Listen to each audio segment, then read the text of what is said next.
Ever wondered how your credit card can actually help improve your credit score? Let's begin by understanding what a credit score is. In essence, it's a numerical representation of your credit worthiness, a three-digit number that tells lenders how likely you are to repay your debts. Quite like a school report card, but for your finances.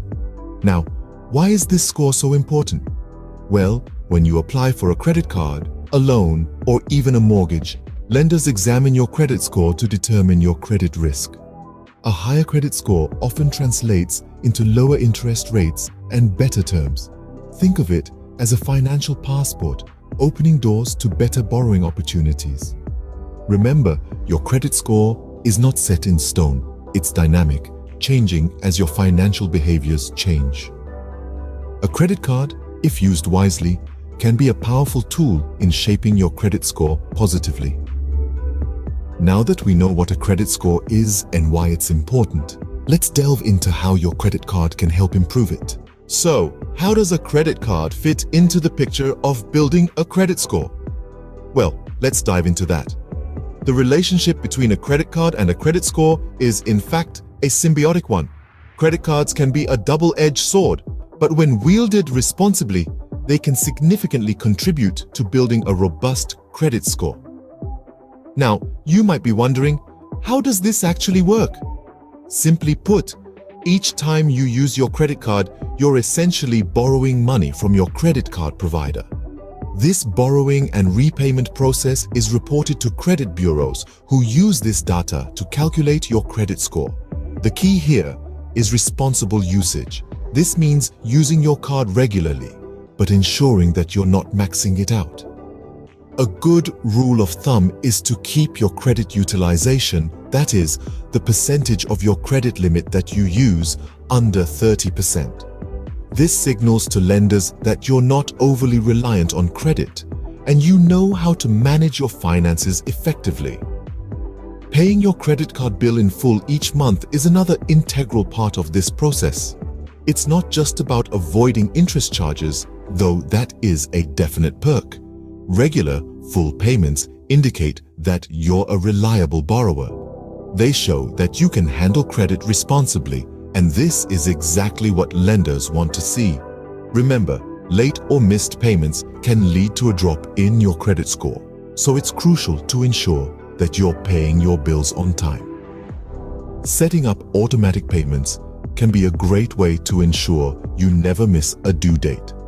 Finally, keep in mind that length of credit history also plays a role in your credit score. The longer you've had your credit card and used it responsibly, the better it is for your score. So, try not to close old credit cards, even if you don't use them often. In essence, your credit card is a tool that, when used responsibly, can help build a positive credit history. So, wield it wisely and watch your credit score climb. Now, let's explore some key strategies you can use to improve your credit score with your credit card. First off, making payments on time. This is the cornerstone of a good credit score. It's as simple as it sounds. Pay your bills on time, every time. This includes not just your credit card bill, but also your rent, utilities, and any other recurring bills. Late payments can quickly drag down your credit score, and they stay on your credit report for 7 years. That's right. A single late payment can haunt you for nearly a decade. So, set reminders, automate your payments, do whatever you need to ensure you never miss a due date. Secondly, keeping a low credit utilization ratio. This is a fancy term for a simple concept. Don't max out your credit cards. In the world of credit scores, it's better to have a lot of available credit and use only a little of it. Ideally, you should aim to use no more than 30% of your available credit. So, if you have a credit card with a limit of $5,000, try not to carry a balance of more than $1,500. This shows lenders that you can manage your credit responsibly, which can give your credit score a healthy boost. Thirdly, not closing old credit cards. This might seem counterintuitive. After all, if you're not using a credit card, why not close it? But here's the thing. Length of credit history is a key factor in your credit score. The longer your credit history, the better your score is likely to be. So, keep those old credit cards open even if you're not using them. Just make sure to use them occasionally to keep the account active. There's one more strategy worth mentioning: diversification of credit. This means having different types of credit, such as credit cards, a car loan, or a mortgage. This shows lenders that you're capable of managing different types of credit, which can further improve your credit score. These strategies might seem daunting, but remember, improving your credit score is a marathon, not a sprint. It takes time, patience, and a lot of discipline.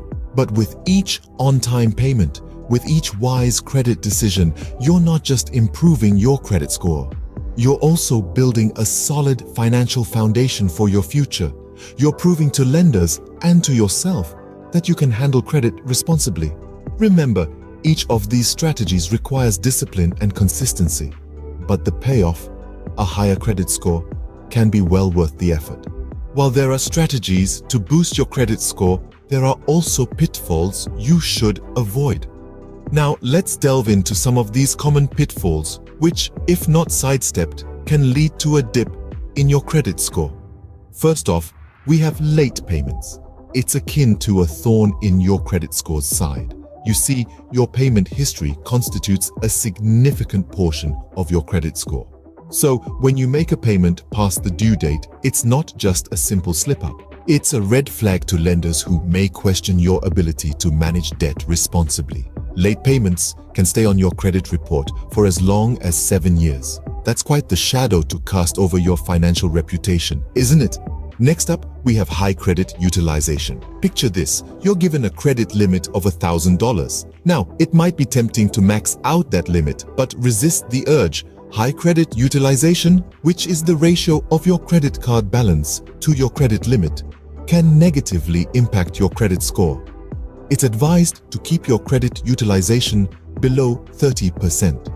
So, if your credit limit is $1,000, try to keep your balance below $300. This demonstrates to lenders that you're not overly reliant on credit. Lastly, applying for too many credit cards at once can be a misstep. Each time you apply for a credit card, an inquiry is made into your credit report, which can slightly lower your score. Too many inquiries in a short period can make you appear desperate for credit, which might raise eyebrows among potential lenders. These pitfalls are like quicksand on your journey to a healthy credit score. But with awareness and disciplined financial habits, you can avoid them. Remember, a credit card is a tool. It's not an extension of your wallet. Use it wisely, pay your bills on time, keep your balance low, and be selective when applying for new cards. Avoiding these pitfalls can go a long way in ensuring your credit score remains healthy. So, tread carefully on the path of credit management, and you'll be well on your way to a robust credit score. So, we've covered quite a bit today about how to use your credit card to improve your credit score. We've journeyed through the realm of credit scores, dissecting its components and understanding its significance in our financial lives. The role of credit cards in this landscape was then unraveled, showing how these small pieces of plastic can wield considerable power in building your credit score. We delved into key strategies for using credit cards to bolster your score, highlighting the importance of timely payments, maintaining a low credit utilization ratio, and diversifying your credit mix. Timely payments showcase your reliability, while a low utilization ratio speaks volumes about your financial discipline. Diversifying your credit mix by having a combination of secured and unsecured loans can also give your score a valuable boost. But with great power comes great responsibility. We explored common pitfalls to avoid when using credit cards. Overspending, late payments, and maxing out your card can have detrimental effects on your credit score. These actions can depict you as a risky borrower, causing lenders to think twice before granting you credit. In summary, using a credit card to improve your credit score is not a Herculean task. It's about consistency, discipline, and responsible use. It's about understanding that a credit card is not a ticket to unlimited spending, but rather a tool to demonstrate your creditworthiness. And remember, the journey to a high credit score is not a sprint but a marathon. It requires patience and persistence. But the rewards, a lower interest rate on loans, increased borrowing capacity, and a better chance at getting approved for rental houses and apartments are well worth the effort.